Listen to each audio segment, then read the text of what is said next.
भारी आहे. बटाटा खाल्ल्याने वजन वगैरे काहीही वाढत नाही, ही अंधश्रद्धा आहे. बिंदास खा, काहीच होत नाही. तर मैत्रिणींनो, पांता भाताची तयारी. आपण कचकच बारीक कांदा चिरून घेतलेला आहे आणि भाताला ताकामध्ये रात्रभर मस्त भिजत घातलेला आहे. हा शिळा रात्रीचा उरलेला भात आहे. त्याच्यामध्ये कांदा, सांबार, तिखट आणि मीठ. मिठाशिवाय तर चवच नाही. आता आपण भरताची तयारी करू. 2 बटाटे घेतलेले आहे, त्याच्यामध्ये कांदा, सांबार आणि मीठ परत आणि लाल बारीक चिरलेला टमाटर. आता आपण फोडणीची तयारी करू. तडका. त्याच्यासाठी टाकलेला आहे जिरं, मोहरी, कढीपत्ता आणि हिरव्या लाल मिरच्या आणि हिंग. हा तडका मस्त तयार झालेला आहे. भाजला बी हात. चमच्याने चुरते. चमच्याने नाही चुरल्या जात आहे, हातच बरा आहे आपला. मस्तपैकी चुरून घेतलेला आहे आणि याची गोळी छान तयार केलेली आहे.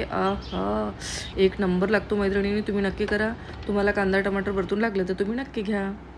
तर प्लीज मला सांगा कसं झालं आपलं बटाट्याचं भरीत आणि माझा सकाळचा नाश्ता तयार आहे.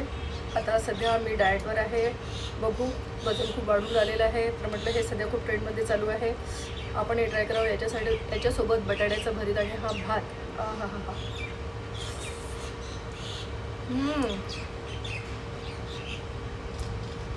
ताकामध्ये रात्रभर भिजत घातलेला भात आणि त्याच्यासोबत बटाट्याचं भरीत.